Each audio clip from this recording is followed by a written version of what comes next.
Basil, Karam, welcome to our Impact Leaders webinar. Thank you so much for joining us here today. Thanks, Jeremy. Thanks for having us. It's such a pleasure to have this conversation with you. Basil and I were just talking. We shared a taxi a few years ago, and I remember, well, Basil, it was actually you who were passionate about coming on board and accelerating your journey as a business that's committed to creating change for people and planet. And so obviously now that's not only did you follow on with your word, but that is making extraordinary impact for the projects that you are supporting. So firstly, a big thank you from us, a big thank you from the NGOs. But first, I'd love to dive a little into the story of the business and your story. Part of our Impact Leaders webinar with NGOs is about actually demystifying what NGOs do, highlighting the incredible people that are passionate and committed to creating change for some of the most intractable issues of our time. And now, working with businesses and having this conversation with you, we'd love to first dive into, if you can tell us a little bit about Life Interiors, the business. Yeah, no, definitely. I mean, Life Interiors, the business, we've been around for a little over 15 years. And like most businesses that are in the e-commerce space, we started off on eBay. And then from eBay, set up an online store. The online store. We're one of the first actually in Australia to sell furniture online. So it was a bit of a leap of faith and really having a view of where things were moving to. The whole idea of sort of aiming where the puck is going, I guess, is an analogy. So we're one of the first, and it was really important for us to see that trend early on as well. So from there, we opened up our first little retail store in Piedmont. It was the size of about 2 car parking spots. It's about 80 square meters. So, and then from there, we actually hired at least a couple of team members actually who are still with us to this day, which is amazing. I think Nicole just had 15 years, I think, with us as of the Friday that just passed. It was 14 or 15 years, which was amazing. And then from there, where we are at the moment is a slow journey, but we've got 3 showrooms, Sydney, Melbourne, Brisbane. We've obviously got multiple online stores. We're Target's exclusive furniture partner as well. And we sell on a couple of other larger marketplaces like Freedom and Temple and Webster. And the team has grown to be over 70 people now. So it's been a journey. And it's always has its challenges, but it's been fun and extremely rewarding. And what would you say makes Life Interiors unique as a retailer of furniture and homewares? Yeah, I think there are a lot of things that play to our strengths and our uniqueness. I guess a couple of key things are we're obviously design-led. We believe design is an important part of the physical space that people spend their time in. We're technology enabled. I've got a technology background, so everything really has a lens of technology there as well. And we support, we've always supported Australian brands over the course of the last decade or so. And in some cases, we've helped brands and support brands grow and thrive into new brands. So it's a combination of all those things, and the fact that we really are where the customer is. So we're really multi-channeled. We're not specific to a single channel. We're not just online. We're not just retail. So we are where the customer is. So I'm curious. I think with typical Australian humility, you might say that the success of the business, like yes, it's a function of the team, but you've been there now for many years. If you were to really reflect on the role as CEO and what experiences, either personal or professional, would you believe have really shaped you and grounded you in yourself in such a way that you've been able to guide the business, guide the team, and listen and learn such that the Life Interiors is experiencing the success it is today? Yeah, I mean, it does come, and it definitely comes back down to our team. And I mean, I guess, I'll start off on a few things, but I'll definitely close off there. But as I touched on beforehand, in terms of professional experience, I've got a technology background. Started off with IBM in the late '90s, and in their e-commerce division. So I got to see the early signs of how that industry was shaping. And then from there, moved on to a startup that my friend founded called Pure Profile. So we launched globally. We had teams across Asia and the US and the UK and Europe. And that whole startup mentality of being able to really hustle and grow and build something for nothing were all important components from a professional perspective that fed into Life Interiors and its success. I was the CTO of that business as well. So once again, technology is really something that's important to us and has always given us a competitive edge. And if I was to sort of turn into things that are a little bit more personal, I guess, being a dad. I've been a dad for 14, 15 years as well. So pretty much the duration of Life Interiors and having the responsibilities of a dad and growing a family and nurturing that. It's sort of they've run in parallel. And in terms of personal as well, we are a family-run business. The business has been co-founded, obviously, by Jeff and myself, my brother, and my dad's always in the office. So that whole family element to the business is always sort of run through the business, and that sort of comes back to having a team that's been with us for a long time. We've got a lot of team members that have been with the business for 10 years and more, and it's been amazing to see them all go through these step changes as the business goes through a step change. And so all those elements interwoven really helped guidance the business, and I think helps us maintain our success. I'm curious from your vantage point, because 15 years is a long time, not only to be in business, but in the one business and to run it into the successful business that you and your team have. The world was quite a different place when you started 15 years ago. I mean, e-com technology was still in its relative early days, and I think that's really interesting how technology has been an advantage in terms of that commitment to being tech-led, which is perhaps unusual for a retailer in and of itself. But it's fair to say that the great challenges which we're facing now globally were definitely not front and center 15 years ago as they are today. Although several years ago when we met, you were committed, you were an early adopter, and believed in the importance of using business as a force for good. What do you see as being the most profound change in our expectation as consumers that businesses are addressing some of the key issues of our times? And indeed, what do you see as the advantage in doing so?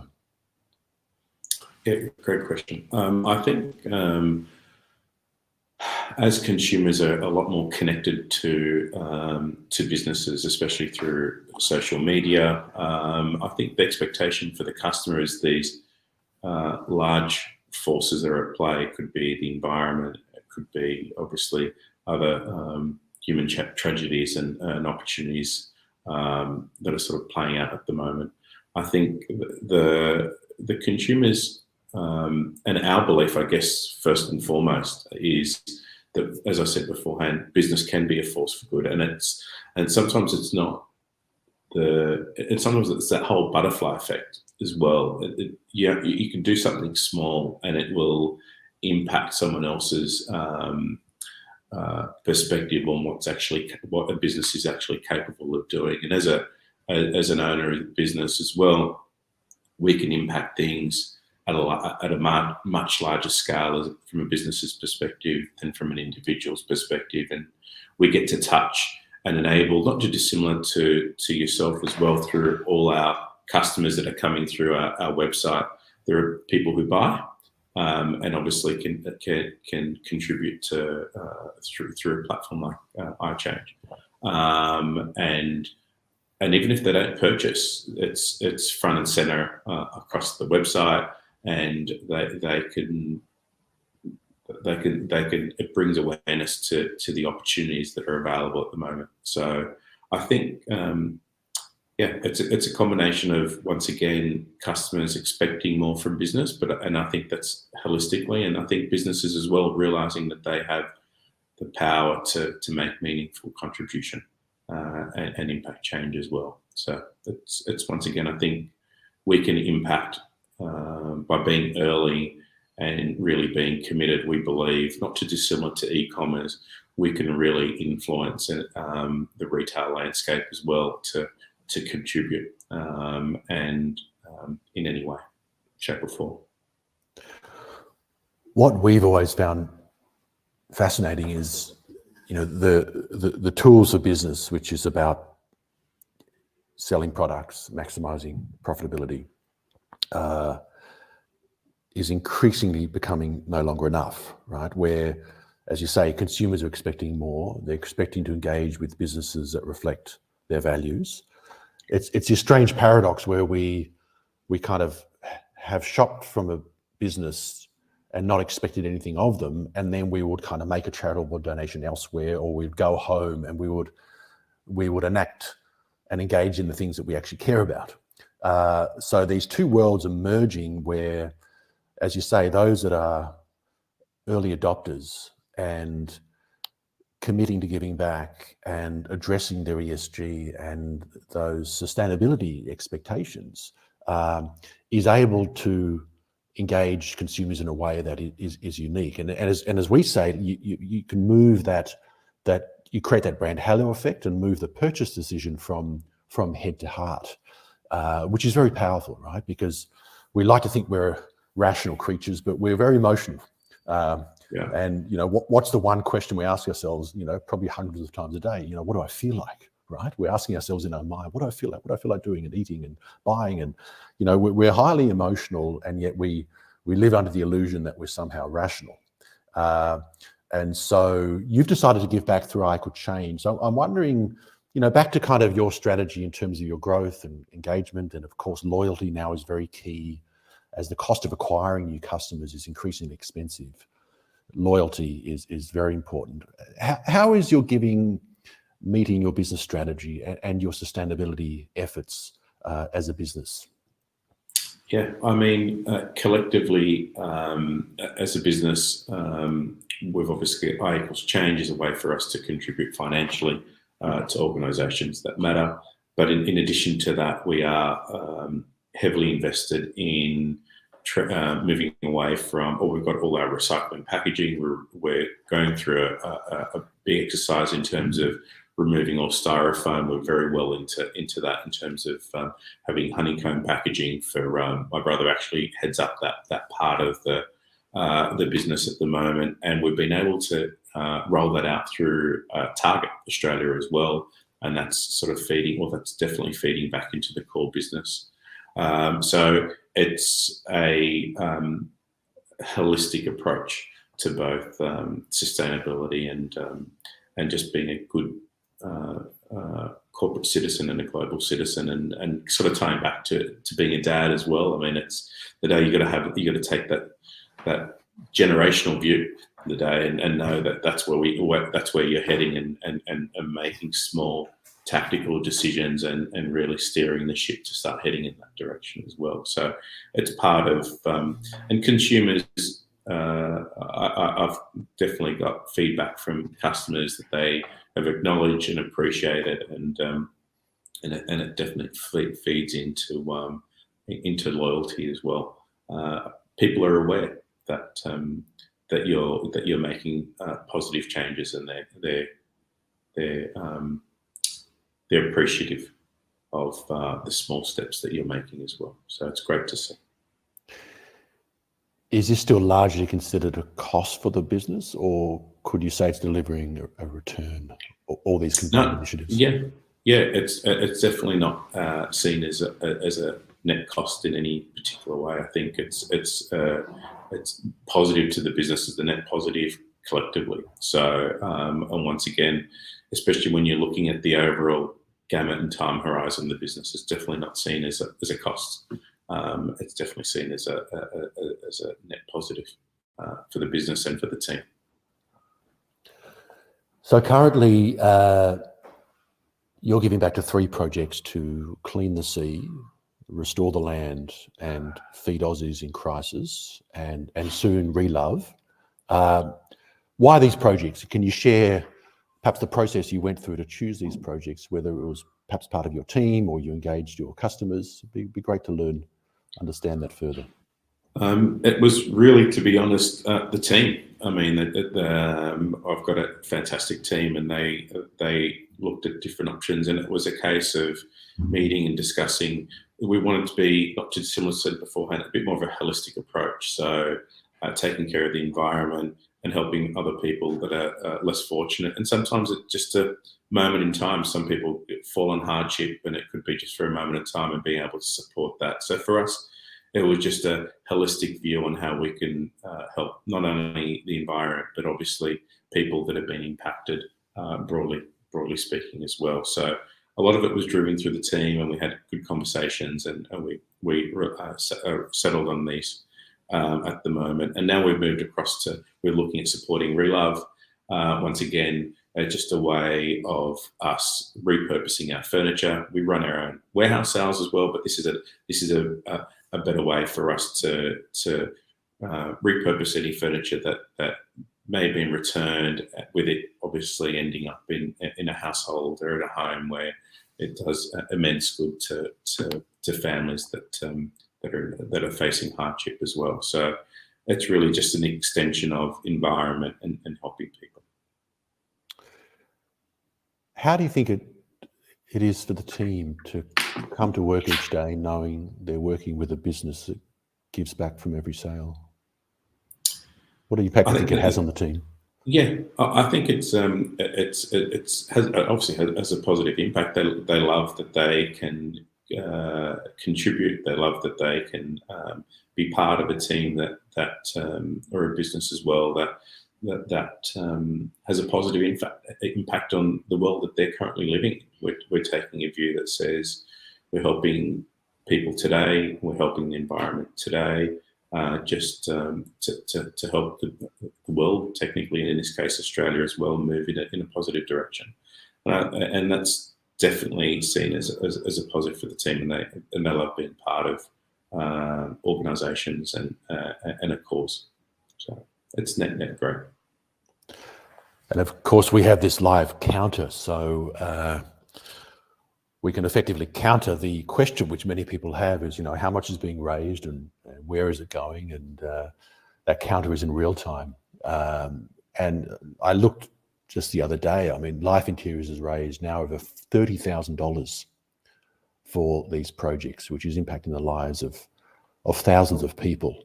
Basil, can I ask you which project you're most passionate about? Oh gosh, for me, it's most. Doesn't have to be one; it can be two. It can be all three. It can even be all three. No, I mean they all. I enjoy going for a hike. I enjoy going for a swim, and I love the idea in the day helping people who are finding challenges just with the basics of food on their table, which is in a country like Australia, we really shouldn't have these challenges here. It's a rich country, so being able to help all three causes really play to what's really important to me individually, to my brother as well, and to the business, and just as being part of a family as well. I mean, they're all really critical and important causes, and seeing 30,000 as well, I think I didn't realise at some point, and it just sort of popped up, and it's fantastic to see that number grow and scale as the business scales as well. So when we sort of look at that and and especially sort of during COVID. So as the business grows and scales, that number is only going to increase at a faster clip. So it's good to see something that's growing at the same rate as the business can grow as well. And I look forward to potentially catching up with you when we hit 100,000. So that would be a great number, and the sooner we get to that, the better as well. So yeah, all the projects are amazing, and it's a fantastic milestone to see 30,000 there, and it's great to have our customers obviously contribute. I mean, that's every part of every sale, and making that process really seamless. So a big thank you to our customers as well.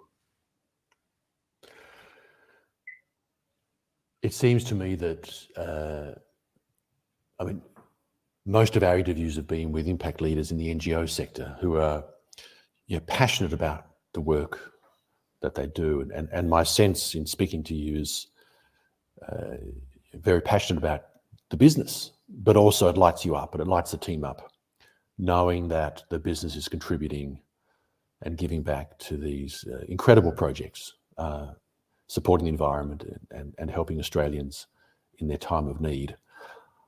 I'm wondering, from your vantage point, if we were to sort of helicopter up and have that kind of 10-mile view, where do you see, given what's coming down the pipeline from the impacts of climate change, and for other reasons, of course, it's been a terrible week globally. It's hard to argue that we're not living in a particularly precarious time. And I think what's kind of both precarious and exciting for business is that where most purchases are discretionary, how can they become deeply meaningful, so that we actually, by making that purchase, by supporting that business, we're also contributing to the issues that we're now all aware of. And that's what we see as kind of a really exciting next step as the evolution of business, where giving back, addressing sustainability, being on that journey becomes a must-have. I'm curious, 3 years from now, where do you think business will be at in Australia, and what will be required in order to engage consumers, to stand out and to have a conversation with them that matters? Yeah, I think so. If I take it back to where e-commerce even was back 10 or 15 years, it's absolutely technology like yourself as well, which is making it extremely seamless. The expectation now from business, from consumers and for business, is to impact the world positively at every single touch point along the entire supply chain, and as part of the team holistically. So that's the expectation, I think, of our team. And that's the expectation, I believe, of business leaders, and I think that's the expectation of customers. That, especially with as technology as technology improves and enable us to do it even in a more seamless fashion, and as we can start to connect very seamlessly with other parts and other businesses as well, the expectation will be very clearly that business needs to be a force for good. And it needs to be baked into business as usual. And it's not, sort of coming back to one of the original questions, it's not seen as a bolt-on. So if we were to restart Life Interiors from scratch, sort of 10 or 15 years ago, well, we've always donated in one way or another. It's something that's not bolted on. It's actually part of the business model. How do we contribute? How is that part of what we need to do as a business as well? And I think as businesses start to evolve and as new businesses start to be created and start, that's part of the ethos of how a business will approach the problems that it's trying to face and connect with causes that are important to them as well. It does seem inevitable, doesn't it? Absolutely. For all those reasons. So what would you say is preventing every business from being on this journey so far? I think it's a tricky question. I would say sometimes it might be just awareness. Sometimes it may be thinking that it might be complicated when it doesn't necessarily need to be complicated. I think you touched on it beforehand. Some businesses may see it as a cost. We know with even suppliers overseas with eco packaging, the cost is not any more than it's just a decision. So it actually does not cost any more. So, so sometimes it's a misconception. Coming back to that, thinking it would cost more, but it actually doesn't. It's just a case of re-engineering processes, re-looking at old problems with a new lens. I think sometimes it just people think it might be just difficult from an integration perspective, but all these different things really they've evolved. So revisiting old views on things, I think, potentially. So it shouldn't really get in the way of every business being able to positively impact the environment that the community that they operate in. So that's where I think I was saying beforehand. I mean, we'll get hundreds of thousands of people are viewing our website. Not all. I wish all of them purchased. They don't all purchase, but in the day, getting that awareness out there means that, and even having these calls just really to business means revisit if you aren't, and the barriers to actually contribute are actually quite small. Yeah, I mean, even since we started I Could Change, from very much an outlier, now it's been exciting even the last 2 years to see how much the retail space especially is talking about sustainability. And Absolutely.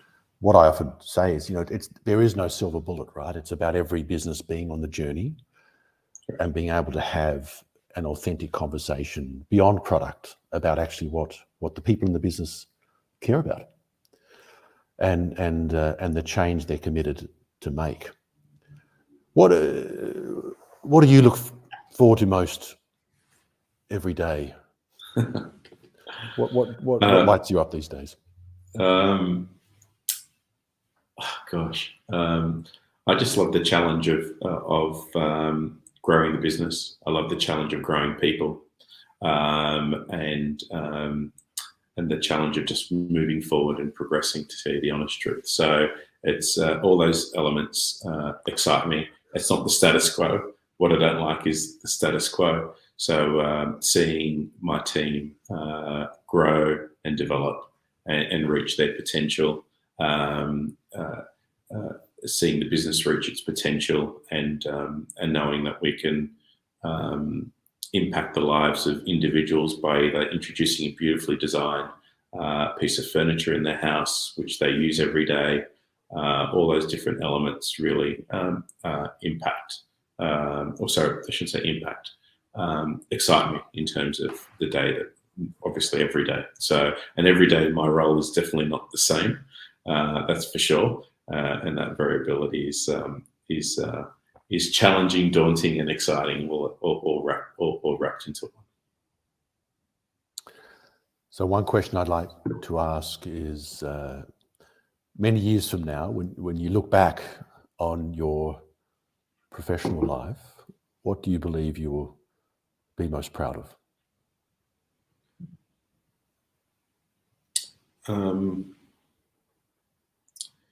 There'd be a few things, and I think they touch on the themes that I've touched on beforehand. From a business perspective, being able to start something from zero and to get it to where it is at the moment, and knowing as part of that journey from going from zero to where we are, we've impacted the lives of our team members, and in many ways seen them grow, develop into amazing people and individuals and really reach their potential. That would be another thing as well.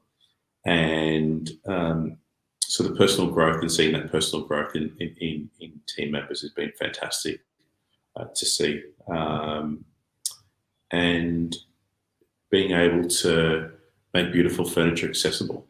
Before we started on our journey, beautiful furniture was expensive.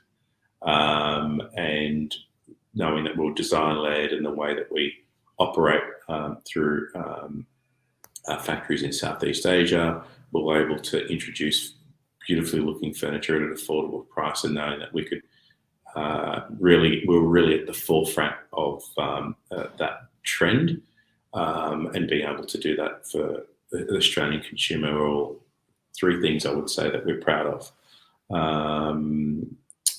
So I would say the business, the team, and impacting our customers in a positive way. And of course, giving back, Basil. Oh, always giving back.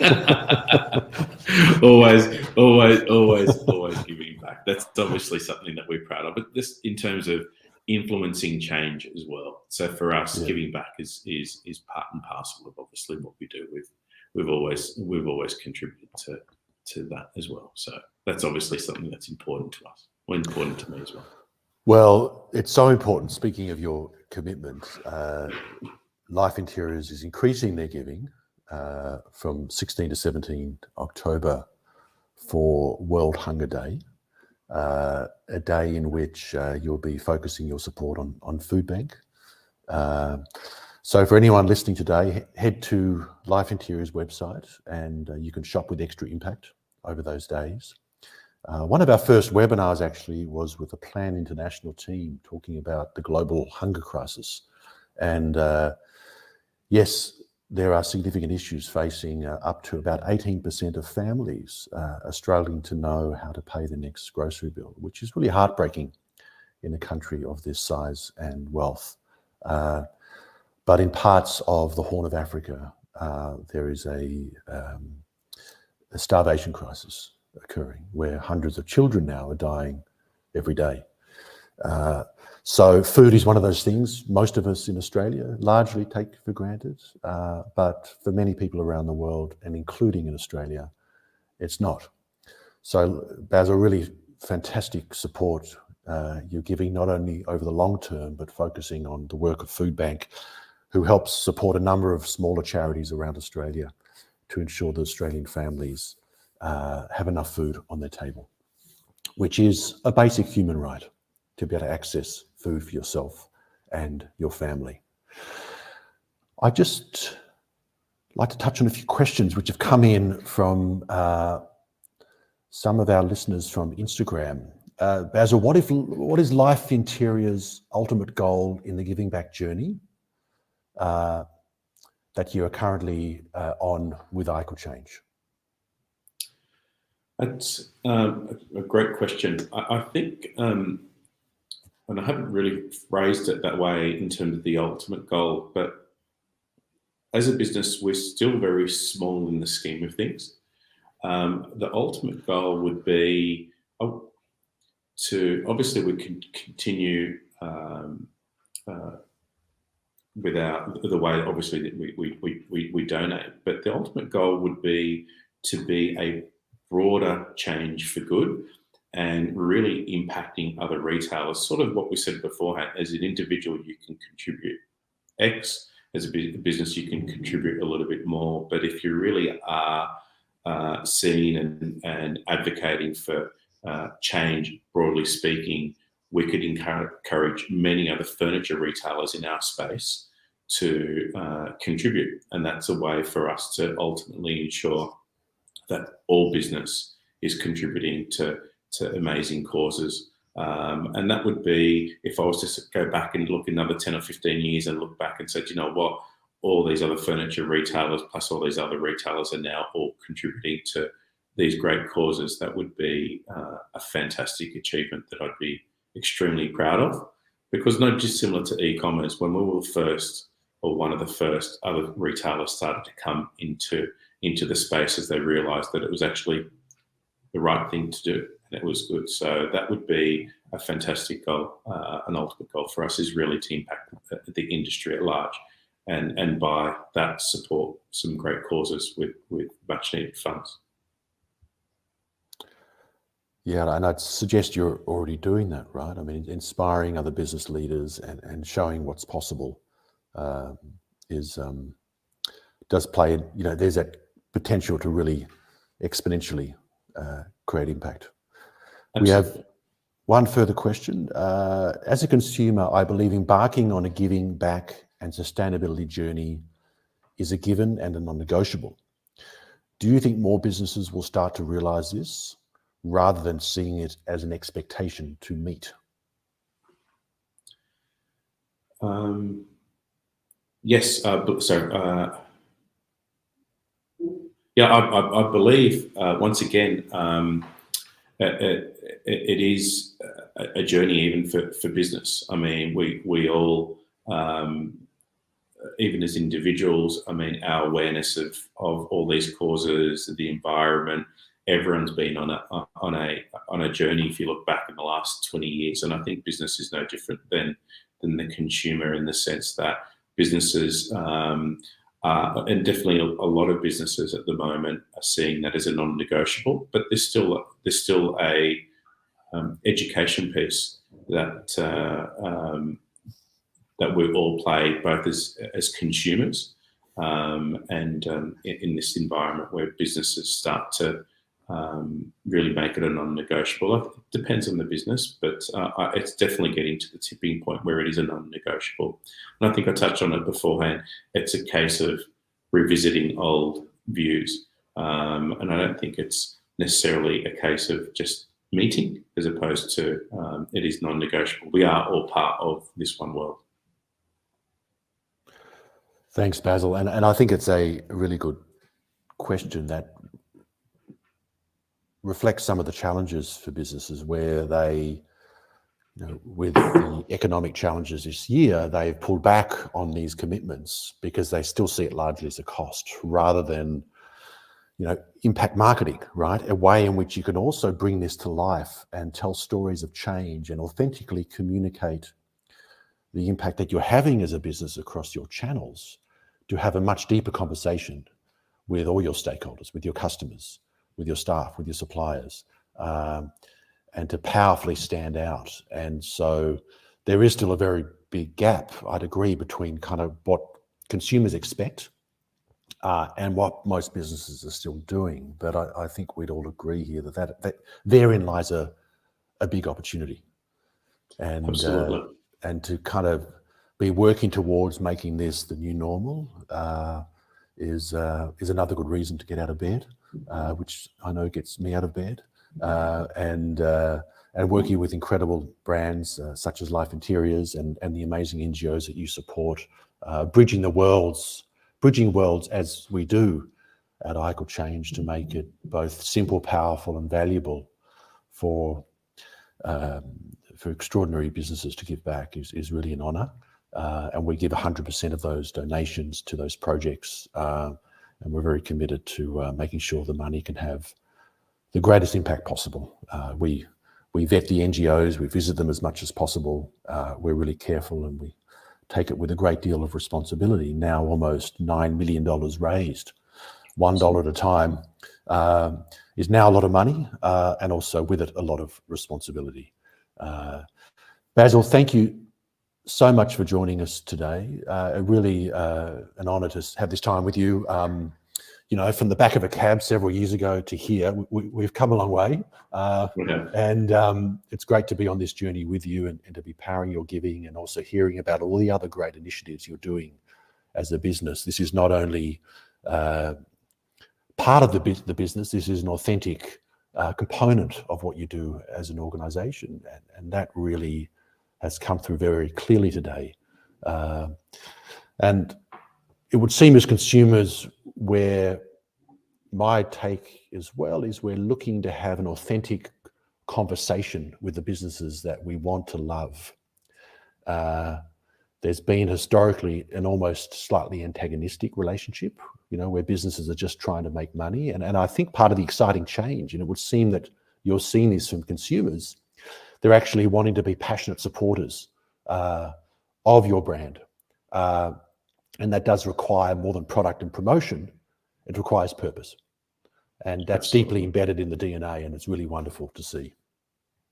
No, definitely. I mean, I love being on the journey with you and seeing how far I Equal Change has gone over the last several years. And $9 million is an amazing figure, and well done to the team and for our little part in that journey. And we're looking forward to continuing to contribute and along the way.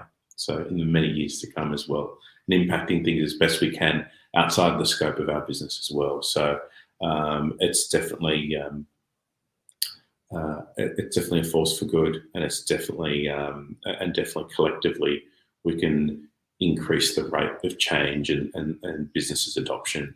And I think I was saying beforehand, even using a platform like iEquals Change, it impacts other elements of the business as well, and it starts a conversation from within. And I guess for other businesses out there as well, and other teams within businesses as well,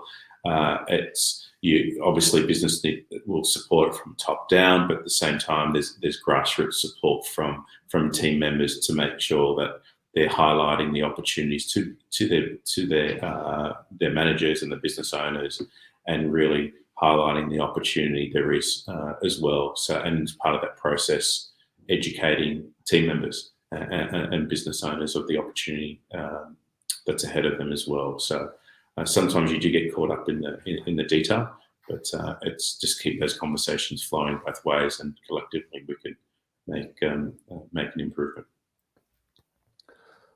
Thanks, Basil. It sounds like the benefits are even perhaps broader than we expected in terms of that team engagement and the conversations that you're now able to have as a business committed to giving back and being on that journey to being as sustainable as possible. Wonderful to peer back the curtain, Life Interiors and the man and the team and the incredible people you have working alongside you, committed to the goal of the business, and also to being the most responsible business that you can. So thank you for your time today, Basil. Really wonderful to connect, and thank you for sharing your wisdom, your experiences, your knowledge, and passion for what you do. Thank you, Jeremy.